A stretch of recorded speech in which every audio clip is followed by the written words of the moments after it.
नमस्कार विद्यार्थी मित्रांनो, लोकसेवा अकॅडमीमध्ये तुम्हा सर्वांचं स्वागत आहे. माझं नाव हरीश शूळ. राज्यसेवा 2019 मधून माझी उपजिल्हाधिकारीपदी निवड झालेली आहे आणि आज आपण राज्यसेवा पूर्व परीक्षेतील महत्त्वाचा घटक म्हणजे पेपर 2 म्हणजे सीसॅट याविषयी जास्तीत जास्त माहिती घेणार आहोत, जेणेकरून आपल्याला त्याविषयीची स्ट्रॅटेजी काय असावी, त्याला टॅकल कसं करावं आणि जेणेकरून आपले जास्त मार्क्स कसे येतील ह्या दृष्टीने मी तुम्हाला माझा अनुभव सांगणार आहे. तर हा पेपर बघा, या पेपरमध्ये 80 मार्क्स असतात. 80 मार्क्सला 80 प्रश्न असतात. 80 प्रश्नांना 200 मार्क्स आहेत आणि सद्य परिस्थितीनुसार तरी हा पेपर क्वालिफाय झालेला नाही, म्हणजे ह्याचे मार्क्स आपल्याला मेरिट कट ऑफ लिस्टमध्ये पकडले जाणार आहेत. तर त्या 80 मार्कांची जर आपण फोड बघितली तर 50 प्रश्न पॅसेजेसला आहेत म्हणजे कॉम्प्रेन्शनला, 25 प्रश्न गणित बुद्धिमत्ता आणि 5 प्रश्न डिसिजन मेकिंग. तर ह्या पेपरमध्ये बऱ्याच वेळा काय होतं की आपल्याला एवढी मनात भीती लागून राहिली की आपण एकतर प्रॅक्टिस करताना याला तितका वेळ देत नाही आणि त्याचा परिणाम असा होतो की आपल्याला त्यात मार्क येत नाही. ह्यासाठी महत्त्वाचं काय की आपली ह्या विषयीची स्ट्रॅटेजी पक्की असणं गरजेचं आहे. स्ट्रॅटेजी म्हणजे काय की ह्यातलं फोकस एरिया कुठला करायचा, पेपर सोडवताना प्राधान्य कशाला द्यायचं आणि तिथलं टाईम मॅनेजमेंट कसं करायचं, जेणेकरून आपली स्पीड आणि ॲक्युरसी ह्या गोष्टी मेंटेन राहतील. आता बघा, हे 50 प्रश्न कॉम्प्रेहेन्शनचे, हे 25 क्वांट रिजनिंग आणि हे 5 डिसिजन मेकिंगचे. तर मी पहिल्यांदा माझं कसं नियोजन असायचं ते सांगतो. 2 तास आपल्याकडे असतात. मी सुरुवातीला गेल्या डिसिजन मेकिंग करायचो आणि त्यानंतर क्वांट रिजनिंग आणि अशा ह्या 2 घटकांना मिळून मी साधारणतः 45 ते 50 मिनिटं द्यायचो आणि राहिलेला जो वेळ आहे 1 तास 10 मिनिटाचा किंवा 15 मिनिटाचा तो कॉम्प्रेहेन्शनला द्यायचो. तर त्यामध्ये माझं लॉजिक असं होतं की पेपर सोडवायला बसल्यानंतर गेल्या आपलं मन फ्रेश असतं, आपण तणावात नसतो, त्यामध्ये डिसिजन मेकिंग आणि क्वांट रिजनिंगला आपण चांगल्या पद्धतीने टॅकल करू शकतो. आणि ते झाल्यानंतर राहिलेला 1 तास 10 मिनिटाचा जो काळ आहे त्यामध्ये आपण पॅसेजेस करू शकतो. आणि दुसरं मी एक करायचो की हे सोडवताना समजा क्वांट रिजनिंग घेतलं तर त्यातला प्रश्न असा मागं ठेवायचा नाही की बाबा हा प्रश्नाविषयी मी कन्फ्यूज आहे आणि मी सेकंड राऊंडला येऊन सोडविल. आता असं होत नाही. GSच्या पेपरमध्ये कसं असतं, आपल्याकडे भरपूर वेळ असतो, सीसॅटला तेवढा वेळ नसतो, त्यामुळं आपण पुन्हा येऊन सोडवू बघू असं होत नाही. त्यामुळं पहिल्यांदा घेतलं की ते सोडवूनच टाकायचं, म्हणजे 45-50 मिनिटामध्ये ह्याचा विषय संपलाच पाहिजे, परत इकडे यायचं काम नाही. आणि राहिला 1 तास 10 मिनिट म्हणजे 70 मिनिट हे पॅसेजेसला द्यायचे. आता मुलांचं चुकतं कुठं, म्हणजे माझ्याही सुरुवातीला चुका कुठं व्हायच्या हे तुम्हाला सांगतो. आपण गेल्या सुरुवातीला आपल्या मनात हे संदिग्धता असते की आपण सुरुवातीला काय सोडवणार आहे, आपण ते फिक्स केलेलं नसतं. मग गेल्या आपण पॅसेज सोडवायला घेतो, एक पॅसेज सोडवायला घेतो, तो नेमका सुरुवातीचा जरा अवघड असतो. अवघड आला की मग आपल्याला त्यातले उत्तर येत नाहीत. ते उत्तर नाही आले की आपल्या डोक्यात असं येतं की आपण क्वांट आणि रिजनिंग सोडवून बघू. क्वांट आणि रिजनिंगकडं गेलं की तिकडं सोडवायला जातो, तिकडं पण फायनल उत्तर कशाचं येत नाही, परत आपण पॅसेजकडे येतो. मग असं करत करत आपला वेळ एक 15-20 मिनिटाचा वाया गेलेला असतो आणि तिथनं पुढचं जे प्रेशर आहे ते आपल्याला हँडल होत नाही. मग त्यासाठी काय करायचं आहे, आपण जे आयोगाचे पेपर सोडू किंवा टेस्ट सिरीजचे पेपर सोडू त्यामध्ये आपण आपला पॅटर्न ठरवणं गरजेचं आहे की मी आधी हा घटक घेणार आहे सुरुवातीला पेपर सोडवताना का हा घटक, आणि एकदा तो क्रायटेरिया ठेवला की त्याच पद्धतीनं जायचं, आपल्याला जे सुटेबल आहे त्या पद्धतीनं. सगळ्यात महत्त्वाचं तुम्हाला काय कम्फर्टेबल आहे बघा. मी सांगतोय म्हणून हे आधी घ्या असं बिलकुल नाही. तुम्हाला काय वाटतंय, तुम्ही टेस्ट सिरीज सोडून बघा. तुम्हाला वाटलं मी पॅसेज सुरुवातीला घेतली तर मला फायदा होतो, पॅसेजेस करा. तुम्हाला वाटलं मी हे सुरुवातीला घेतलं क्वांट रिजनिंग हा पार्ट जो आहे तो करा, काही प्रॉब्लेम येत नाही. मग आपल्याला आता बघितलं की साधारणतः 1 तास 10 मिनिटं वगैरे म्हणजे 70 तास पॅसेजेसला राहतात. पॅसेज असतात 10 टोटल, 70 मिनिटाला 10 पॅसेज. मग एका पॅसेजला साधारणतः 7 मिनिट वाटून येतात आणि 7 मिनिटात एक पॅसेज आपल्याला वाचायचा आहे, त्याच्याचे प्रश्न वाचायचे, तो पॅसेज सोडवायचा आहे आणि सर्कल करायचं आहे आन्सर शीटमध्ये. असं मिळून सगळं जे आहे ते 7 मिनिटात. पण हे 7 मिनिटाचा पिरियड आपण एक 5.5 किंवा 6 मिनिटाच्या दरम्यान कसा आणता येईल ह्याच्यावर काम करायचं आहे.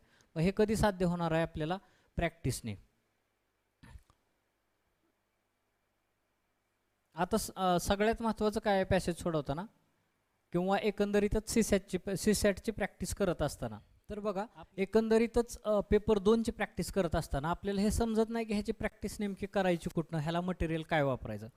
तर बघा ह्याच्यासाठी आपल्याला स्टँडर्ड सोर्स जो आहे तो आयोगाचे प्रिव्हियस इयरचे पेपर्स. आता हे आपल्याला साधारणतः 2012 पासूनचे उपलब्ध आहेत.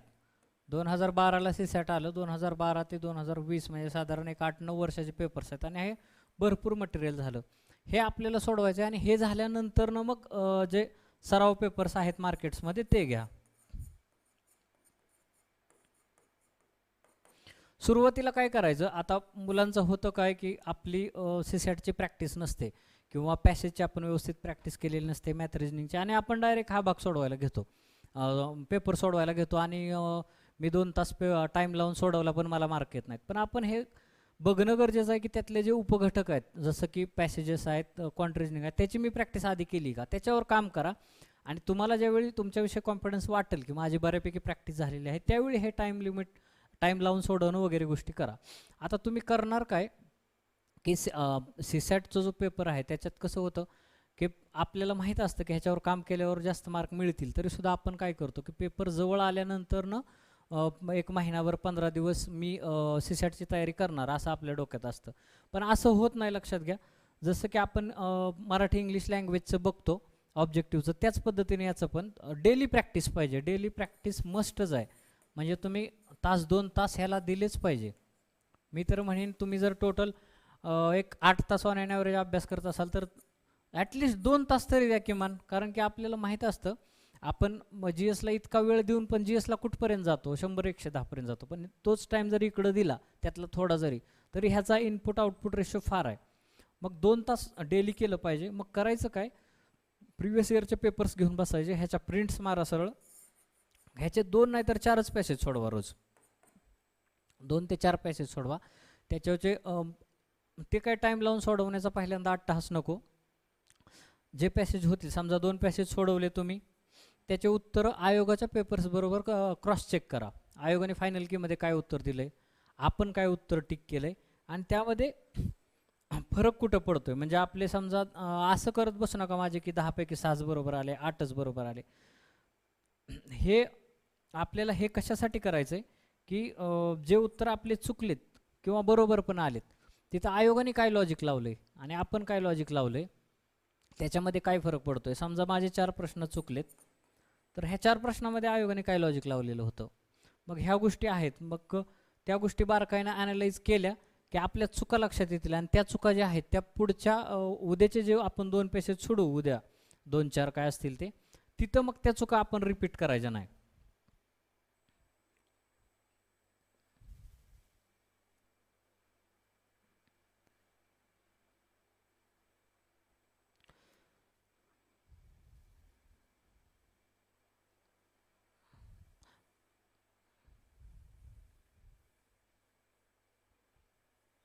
मग असं आपल्याला एक साधारणतः 10 ते 15 दिवस करायचं आहे आणि तिथनं पुढं मग तुम्ही टाईम लावून सोडवलं तर चालतंय.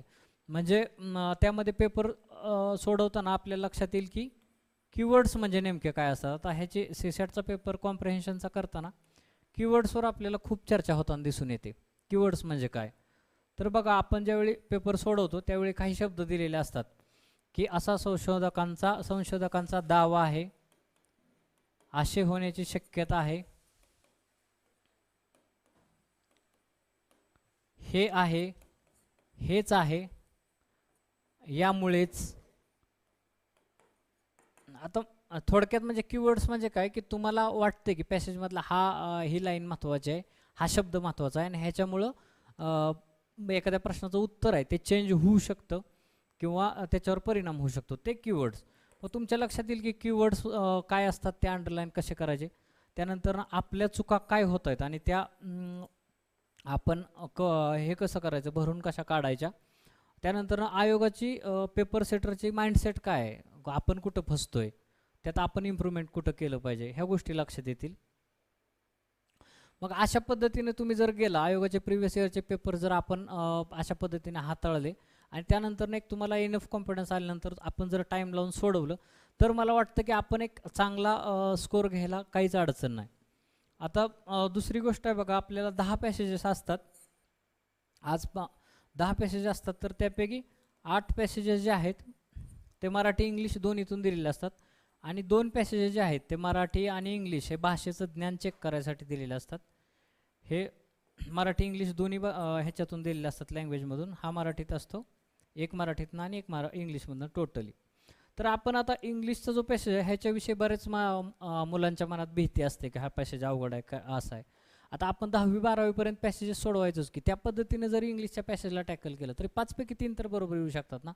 पूर्ण पॅसेज सोडण्यापेक्षा 3 तरी बरोबर येतील, 2 तरी ॲटलिस्ट काहीतरी येईल. आणि त्याला सुद्धा माझं म्हणणं आहे की मी पेपर सोडवताना तुम्हाला दाखविलंच की आपण व्यवस्थित टॅकल केलं तर इथं पण चांगली ॲक्युरसी आपली राहू शकते.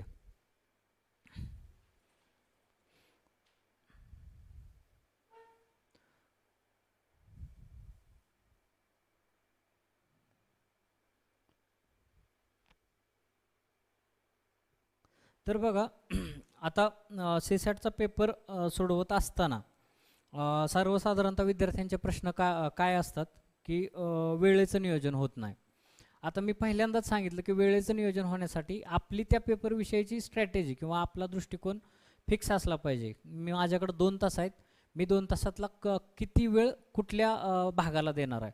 म्हणजे तुम्ही जर तिथं जाऊन म्हणला मी रँडमली पॅसेज करतो, मग गणितं करतो, नाही जमलं तर हे करतो, हे असं नाही चालणार. आपण आता जसं की मी सांगितलं त्या पद्धतीनं मग तुम्ही पॅसेजला आधी वेळ द्या, तास सव्वा तास, मग गणितं करा किंवा उलटं करा, पण स्वतःचं नियोजन फिक्स असलं पाहिजे. आणि दुसरी गोष्ट, पेपर सोडवत असताना कंटिन्यू टेबलवर पुढं समोर घड्याळ ठेवा आणि घड्याळाकडे पण वॉच ठेवा. कसं होतं, पेपर सोडवण्याच्या आपल्या ह्याच्यामध्ये आपले एका पॅसेजला 10 मिनटं 15 मिनटं गेले पण कळत नाहीत. मग तेवढे वेळ गेला की आपल्या लक्षात येतं की आपला वेळ खूप गेला आहे, मग आपण स्ट्रेसमध्ये येतो आणि त्यामुळे सोपी उत्तरंसुद्धा आपली चुकतात.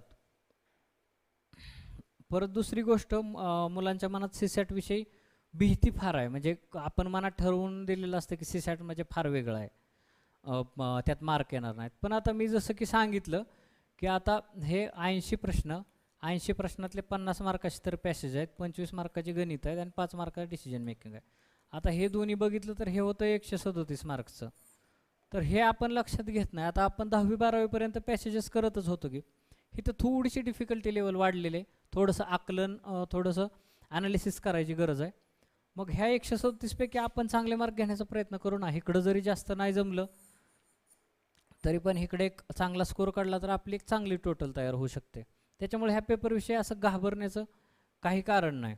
म्हणजे एक चांगल्या सरावानं आपल्याला एक चांगले मार्क्स ह्या पेपरमध्ये येऊ शकतात. त्याच्यानंतर दुसरा प्रश्न असतो की सायन्स आणि तत्त्वज्ञानाचे फिलॉसॉफीचे जे पॅसेज असतात त्यामध्ये मार्क्स येत नाहीत. तर बघा, आता सायन्समध्ये बऱ्याच वेळा काय होतं की ह्यावेळी 2020चा जर आपण पेपर बघितला तर ग्रॅव्हिटेशन आणि त्याच्याचा पेपर आहे आणि त्यामध्ये काही अंशी सूत्र वगैरे दिलेले आहेत, मग ते आपल्याला अप्लाय करता येतील न येतील. पण असा पॅसेज घाबरून टोटल सोडवण्यापेक्षा इलिमिनेशन मेथडनी जर गेला तर 1-2 तरी आपले बरोबर येतील, 3 तरी बरोबर येतील. म्हणजे आता हे मी मोजक्या पॅसेजविषयी बोलतोय. एखादा सायन्सचा आला पॅसेज किंवा फिलॉसॉफीचा, म्हणजे आपण सायन्सचा पॅसेज बघितला की पूर्णपणे घाबरून जातो. ते न करता व्यवस्थित टॅकल केलं, आपलं जरी सायन्सचं बॅकग्राऊंड नसेल तरी 1-2 ते 3 प्रश्न बरोबर यायला काहीच हरकत नाही आहे. परत दुसरी गोष्ट, आता इलिमिनेशन मेथडचा विषय निघाला म्हणून सांगतो. आता मुलांचं कसं होतं की प्रश्न सोडवताना हा आग्रह राहतो की माझं जे उत्तर असेल ते बरोबरच असलं पाहिजे. म्हणजे ऑप्शन आहेत समजा 1 2 3 4, तर मुलांना वाटतं की डायरेक्ट बरोबर काय आहे ते आलं पाहिजे. आता बघा, पॅसेज काही सोपे पॅसेजेस असतील किंवा पॅसेजमधले काही सोपे प्रश्न असतील, त्यामध्ये तुम्ही डायरेक्ट उत्तरापर्यंत जाचाल. पण जिथं तुम्हाला डायरेक्ट उत्तर माहीत नाही किंवा कन्फ्युजन आहे, तिथं तुम्ही हे करा ना की बाबा 1 आणि 2 विषय माहीत नाही पण 3 आणि 4 तरी नसणार आहेत, कारण की त्यात काही शब्द असे असतात, वाक्य असे असतात, ते जर क्रॉस चेक केलं आपण पॅसेज बरोबर तर आपल्या लक्षात येतं की हे तर नाही आहे. मग इलिमिनेशन मेथडनी बरोबर काय आहे हे बघण्यापेक्षा चुकीचं काय आहे बघा आणि तिथनं बरोबर उत्तरापर्यंत जा, हे एक आपण करू शकतो.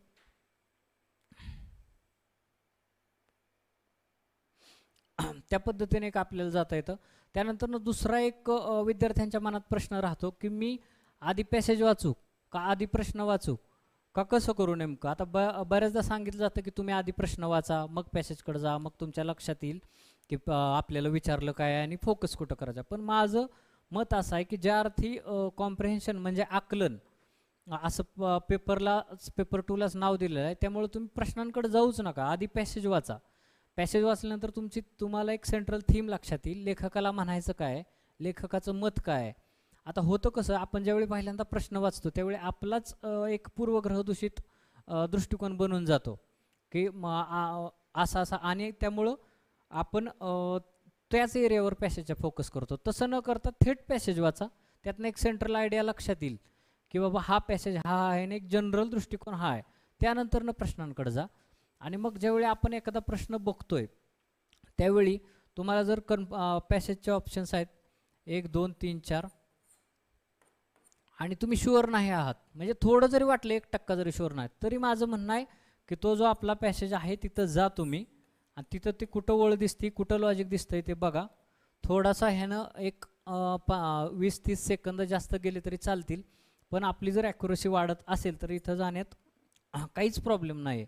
म्हणजे बऱ्याचदा सांगितलं जातं की असं गेल्यानंतर वेळ वाया जातो हे ते, पण ॲक्युरसीसाठी हे गरजेचं आहे. आणि सरावानी तुमच्या लक्षात येईल की तुम्ही अगदी 5.5 मिनिटामध्ये पॅसेज वाचून, प्रश्न वाचून, उत्तर सोडवून, सर्कल करून एकदम ॲक्युरसी सहित जाऊ शकता.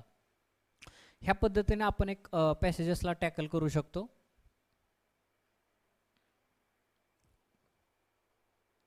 त्यानंतर दुसरं काय होतं की प्रेशर हँडल होत नाही, असं बऱ्याचदा विद्यार्थ्यांचं म्हणणं असतं. म्हणजे तयारी तर खूप करून गेलेला असतो, आयोगाचे पेपर्स, प्रॅक्टिस पेपर्स, पण आतमध्ये गेल्यानंतर प्रेशर एवढं बिल्ट होतं की पॅसेजचं नीट आकलन होत नाही, आणि 2-3 पॅसेज गेल्यानंतर एकदम तिथनं पुढं कंट्रोलच राहत नाही थोडक्यात म्हणा. मग त्यात होतं काय की शेवटचे 1-2 पॅसेज सोडवायचे राहतात, आणि ते नेमके आपल्या दुर्दैवाने सोपे पॅसेज असतात.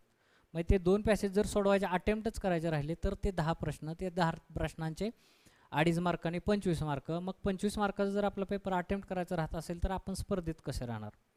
ह्यासाठी मी काय सांगितलं की जी स्ट्रॅटेजी आहे ती फॉलो करा. टाईम लिमिट, मी एक 5-6 मिनिटामध्ये पॅसेज सोडवूनच झाला पाहिजे त्या पद्धतीने. आणि 1-2 प्रश्नांचे उत्तर येत नसतील, समजा 1 2 3 4 प्रश्न आहेत, एका पॅसेजला 5 प्रश्न आहेत, मला दुसऱ्या प्रश्नाविषयी फार कन्फ्युजन वाटतं, म्हणजे ह्याचे उत्तर बरोबर याची काही जास्त गॅरंटी दिसत नाहीत. अटेम्प्ट नका करू, विनाकारण अटेम्प्ट करायचा मोह सोडा. म्हणजे 50 पैकी 4-5 प्रश्न जर नाही अटेम्प्ट केले आपण तर काही बिघडत नाही. जिथं आपण निगेटिव्हमध्ये जायचा चान्स आहे तिथं. दुसरी गोष्ट, पॅसेजची उत्तर देताना कन्फ्युजन वाटतं, बरोबर ॲक्युरेट उत्तर येत नाहीत. मग मी तिथं सांगितलं की इलिमिनेशन मेथडने जा. इलिमिनेशन मेथडने गेल्यानंतर बरोबर कुठलं आहे त्यापेक्षा चुकीचं कुठलं आहे ते कॅन्सल करा, तिथनं उत्तरापर्यंत जा, काही प्रॉब्लेम येत नाही, उत्तरापर्यंत तुम्ही आरामात जाऊ शकताय. आता हे झाल्यानंतर ना आपण 2020 मधले मी तुम्हाला डेमो पॅसेज सोडवून दाखवतो की जेणेकरून तुम्हाला लक्षात येईल की म्हणजे कमी वेळात आपण उत्तरापर्यंत कसं जायचं ते टॅकल करता येतील. त्यामध्ये आता बघा, सेट ए मधला पहिला पॅसेज आहे प्रोबॅबिलिटीवरचा, तो काढा. प्रोबॅबिलिटीवरचा आहे तो. हा पॅसेज जरा वाचताना अवघड वाटतो, पण सोडवताना तितकासा काही अवघड नाही आहे. तर हा पॅसेज सुरुवातीला आपण वाचून घेऊ. जे कीवर्ड्स महत्त्वाचे वाटत आहेत ते आपण अंडरलाईन करून त्यानंतर प्रश्नांकडे वळू. तर बघा, कशाविषयी माहिती सांगितली, गैरसंभाव्यता नमुना.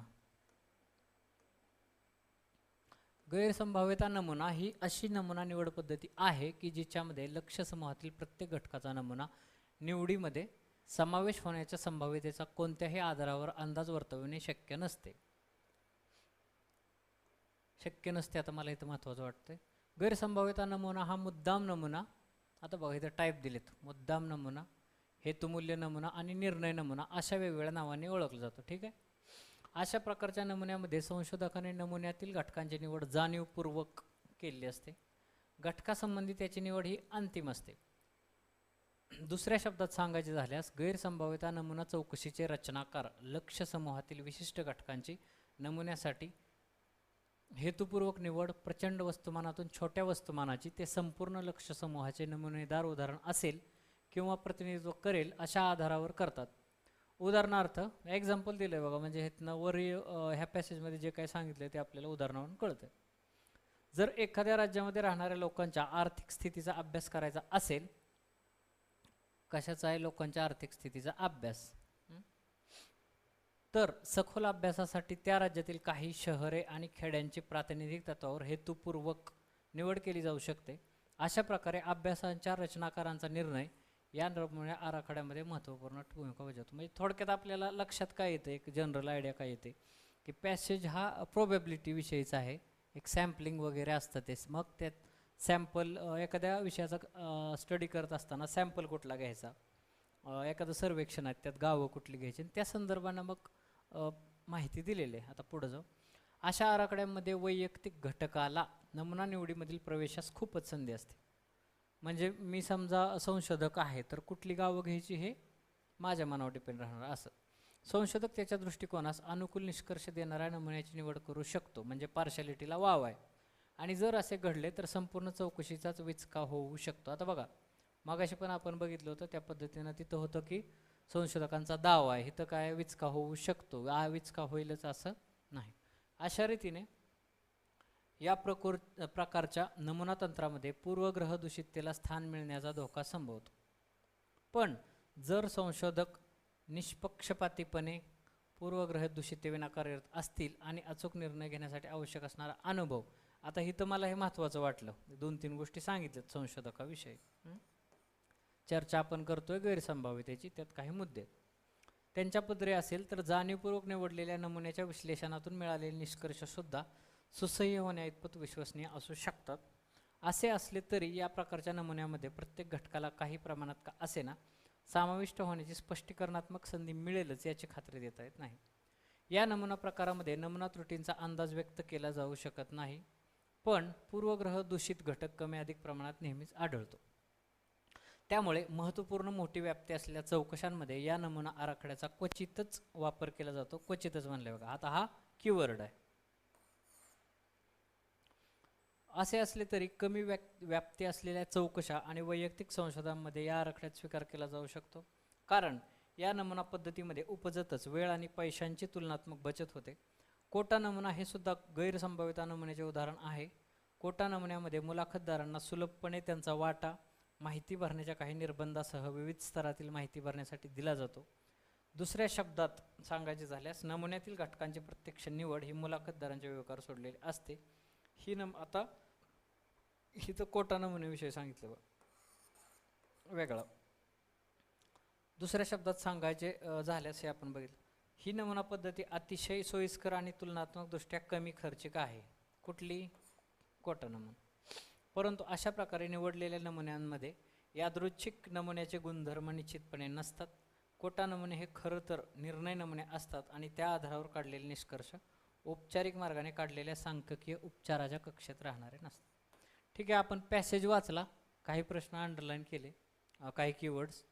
आता आपण प्रश्नांकडे जाऊया. आता तुम्हाला जर कुठं हे वाटत असेल प्रॉब्लेम एखाद्या शब्दाला इंग्लिशमधल्या मराठीतल्या, तर इंग्लिश रेफर करायचं. काय? उतार्यातील मध्यवर्ती कल्पना पुढीलपैकी कोणती आहे? पहिला प्रश्न. मध्यवर्ती कल्पना म्हणजे काय? सेंट्रल आयडिया काय? आता संभाव्यता नमुना, सांख्यिकीय विश्लेषण, यादृच्छिक नमुना, गैरसंभाव्यता नमुना. आता सेंट्रल आयडिया म्हणजे काय असतंय? आता थोडक्यात काय की म्हणजे प्रश्न असतात ना, सेंट्रल आयडिया काय आहे, थीम काय आहे, शीर्षक कुठलं द्यायचं, त्यातला हा प्रकार आहे. तर ह्याच्यामध्ये एक बघायचं की साधारणतः कशा संदर्भात चर्चा केलेली आहे आपण ह्या पॅसेजमध्ये. आता पहिल्यांदाच आपण पॅसेजच्या सुरुवातीलाच बघितलं होतं की टोटल जी चर्चा आहे ती आहे गैरसंभाव्यता नमुन्याची, ह्याची चर्चा आहे. ह्याची चर्चा आहे म्हणून सेंट्रल आयडिया आता गैरसंभाव्यता नमुन्याचं ह्यांनी इथं ॲनालिसिस दिलं आहे आणि खाली त्याचं उदाहरण विश्लेषण वगैरे दिलेलं आहे, म्हणून उत्तर गैरसंभाव्यता नमुना असं आपण म्हणू शकतो. आता बघा, हे बाकीचे जे ऑप्शन आहेत ना ते कसे कट होतात बघा. आता हा तसा थेटच प्रश्न आहे, ह्यामध्ये काय जास्त फसायला चान्स नाही. आता संभाव्यता नमुन्याचा आहे का चर्चा? नाही. यादृच्छिक नमुन्याचे आहे का? नाही. सांख्यिकीय विश्लेषण आहे का? नाही. मध्यवर्ती कल्पना म्हणजे चर्चा मेनली कशाची आहे, गैरसंभाव्यता नमुना, म्हणून ऑप्शन नंबर 4. पुढचा प्रश्न बघूया. गैरसंभाव्यता नमुन्या पद्धती कोणत्या नावाने ओळखली जाते? जात नाही.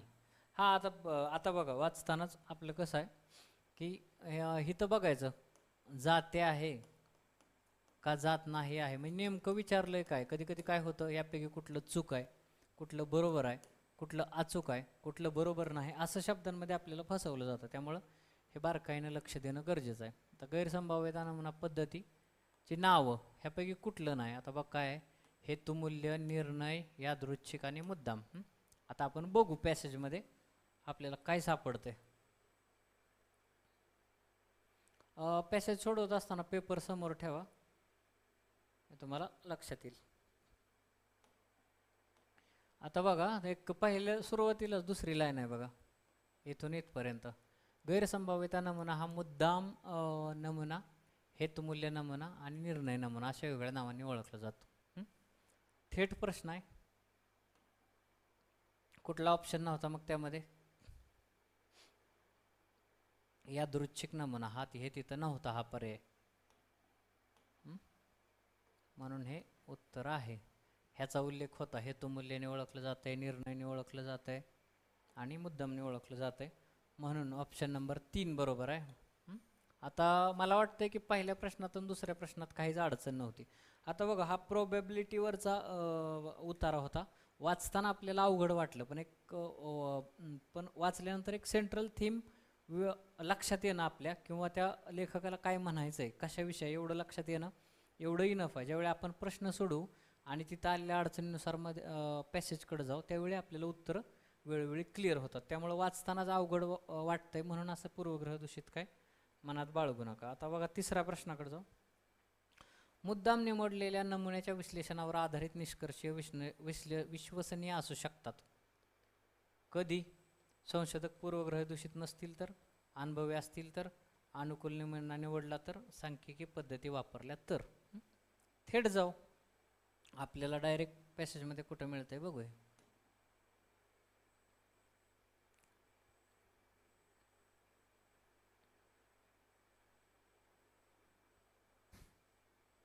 आता बघा इथं काय दिलंय, मुद्दाम निवडलेल्या नमुन्याच्या विश्लेषणावर आधारित निष्कर्ष विश्वसनीय असू शकतात.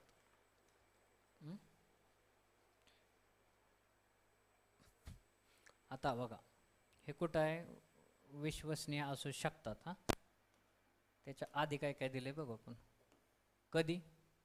निष्पक्षपातीपणे संशोधक, महत्वाचा शब्द आहे. पूर्वग्रहित दूषितवाना आणि दूषिततेविना आणि असणारा अनुभव निर्णय घेण्यासाठी. मग आपल्याला ऑप्शनमध्ये काय काय दिसतंय आपल्याला बघा. ऑप्शनमध्ये ए काय आहे, पूर्वग्रहित दूषित नसेल तर. ठीक आहे, पूर्वग्रहित दूषिततेविना कार्यरत असतील, म्हणजेच पूर्वग्रहित दूषित नसतील तर, म्हणजे ए बरोबर आहे. बी मध्ये काय दिलंय, संशोधक अनुभवी असतील तर, अनुभव त्यांच्या पदरी असेल म्हणजे बरोबर आहे, बी बरोबर आहे. सी मध्ये काय दिलंय, संशोधकांनी अनुकूल नमुना निवडला तर. आता अनुकूल नमुना त्यांच्या जर निवडला तर निष्कर्ष ऑफकोर्स प्रॉब्लेमॅटिक असणार आहे, त्यामुळे सी तर नाही. आणि डी म्हणजे संशोधकांनी सांख्यिकी पद्धती वापरल्या तर, त्याचं तर कुठं चर्चाच होताना दिसत नाही. म्हणजे आपण शुअर कशाविषयी, फक्त ए आणि बी विषयी शुअर आहे. कितवा प्रश्न होता हा, तिसरा. आपल्या लक्षात आलं,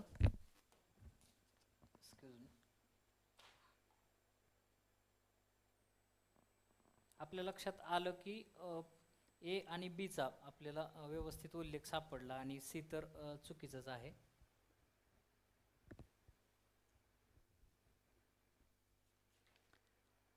ए बरोबर आहे, बी बरोबर आहे, आपल्याला थेट सापडलं. हे चुकीचं होतं. अनुकूल नमुना निवडला तर ते प्रॉब्लेमॅटिक होईल, आणि हे सांख्यिक पद्धतीचं काय उल्लेखच नाही. म्हणजे आता हे तर शुअर आहे आपण, डी तर नाहीच आहे. आणि ए आणि बी आहे फक्त, सी पण नाही आहे. म्हणजे फक्त ए आणि बी बरोबर आहे, म्हणजे ऑप्शन नंबर 3. म्हणजे बघा थेट आपल्याला उल्लेख याचा सापडला, हे तर चुकीचं आहे याविषयी आपण शुअर होतो, आणि याचा तर उल्लेखच नाही. पर्याय क्रमांक 3. तर आपण चौथा प्रश्न बघूया. गैरसंभाव्यता नमुन्या आराखड्यामध्ये संशोधकाच्या निवडीचं स्थान महत्त्वपूर्ण का असतं? ठीक आहे, स्थान का महत्त्वपूर्ण असतं? नमुना निवडताना संशोधकाचा निर्णय अंतिम असतो. संशोधकाला सांख्यिकी विश्लेषणाशिवाय काम करावे लागते. संशोधक पूर्वग्रह दूषित नसतात. हा आराखडा सोयीस्कर आणि कमी खर्चाचा असतो. आता ही लाईन पॅसेजमध्ये आहे, पण उत्तर ठरते का आपण हे बघू. आता हे आपलं एक जनरल अंडरस्टँडिंग झालं आहे आतापर्यंत 2-3 प्रश्न सोडवून आणि पॅसेज वाचून. त्यामुळं तर असं कुठंही आपल्याला दिसलं नाही संशोधक पूर्वग्रहित दूषित नसतात अशी गॅरंटी नाही. आणि हे लाईन फक्त संदिग्ध आहे हे बघू, पहिली आणि शेवटची.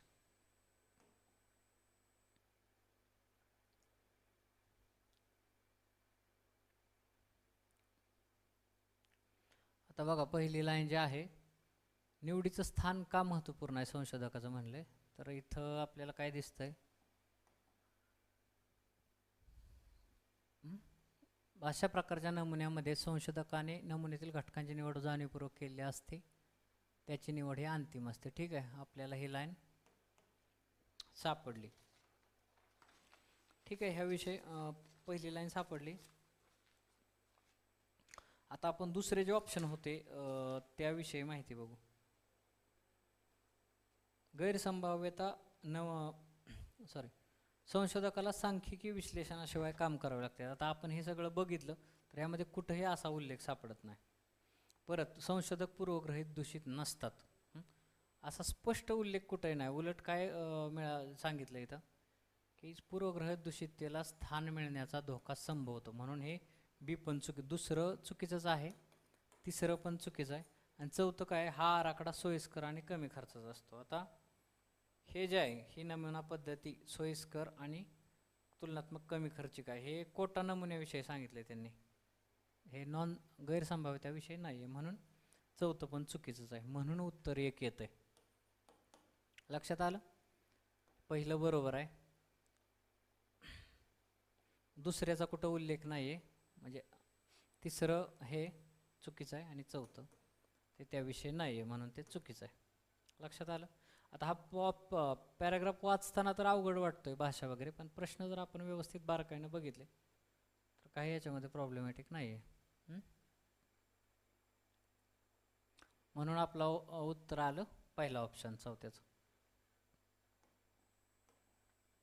हे बरोबर आलं. ह्याचा कुठं उल्लेख नाही आहे, हे असू शकतात, आणि हे कोटा नमुन्या पद्धतीविषयी, म्हणून ऑप्शन नंबर 1 उत्तर. पाचवं बघा, या उत्तरात पुढीलपैकी कोणते विधान केलेले आहे?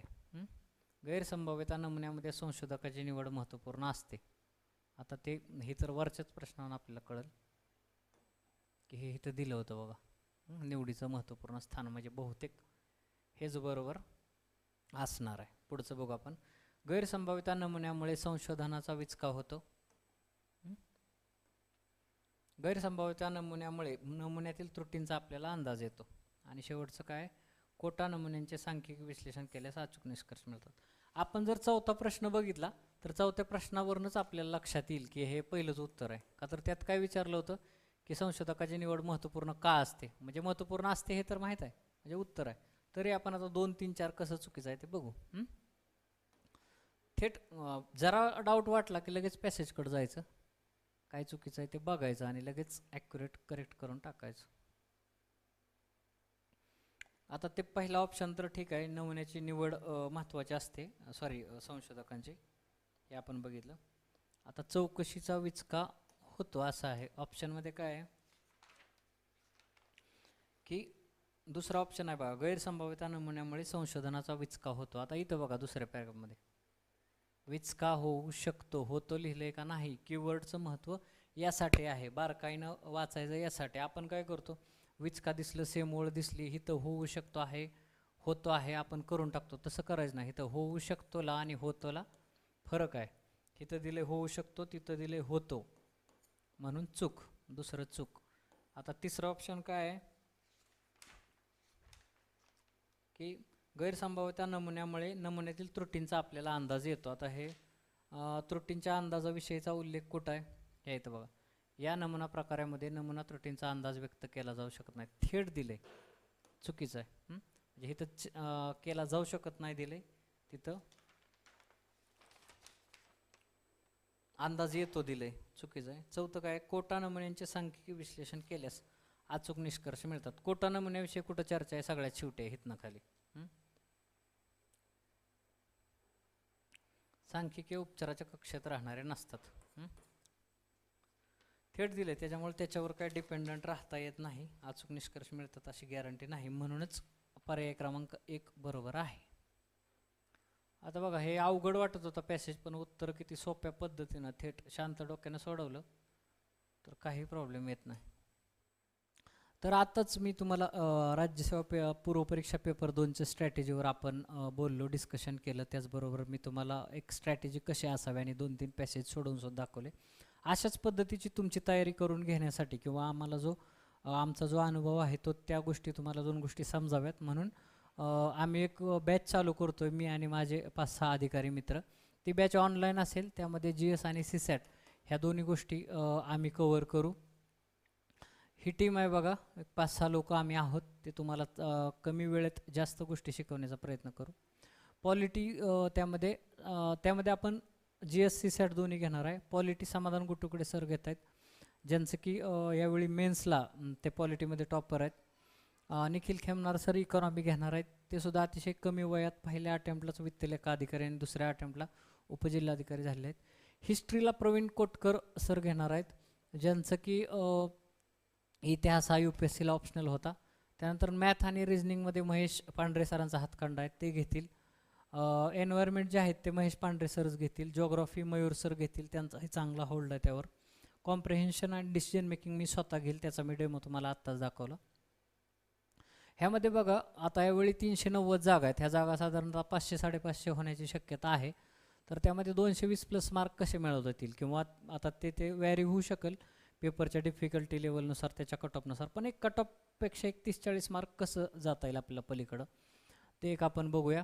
संपूर्ण सिलेबस आम्ही कवर करू अतिशय कमी वेळामध्ये. GS आणि CSAT दोन्ही घेऊ, सराव पेपर्स घेऊ. त्यामध्ये GSचे 6, CSATचे 4 असे पेपर घेण्याचं आयोगाच्या दर्जाचे असं आमचं नियोजन आहे. आणि GSला जनरली काय होतं की आपण वेळ खूप देतो, मटेरियल खूप वापरतो, पण मार्काचं आउटपुट तेवढं येत नाही. तर ते कमी आउटपुटमध्ये कमी इनपुटमध्ये जास्त आउटपुट कसं येईल, कमी मटेरियलमध्ये जास्त मार्क्स कसे मिळतील, ह्याकडे आमचा भर असेल. ज्यांना CSATला मार्क येत नाहीत, CSATची ज्यांच्या मनात भीती आहे, त्यांचे प्रिव्हियस इयरचे पेपर्स प्लस काही प्रिव्हियस इयरचे क्वेश्चन्स, त्याचबरोबर काही प्रॅक्टिस पेपर्स, ह्यांचा आम्ही सराव करून घेऊ. लॉजिक कसं वापरायचं, त्यामध्ये इलिमिनेशन मेथड्स कशा वापरायच्या ह्याचा सराव करून घेऊ. आणि करंटच्या तुम्हाला नोट्ससुद्धा दिल्या जातील. तुम्हाला जर कुठल्याही लेवलला वाटत असेल की आपल्याला अशा पद्धतीची बॅचची गरज आहे, फायदा होईल, तर नक्की जॉईन करा. धन्यवाद.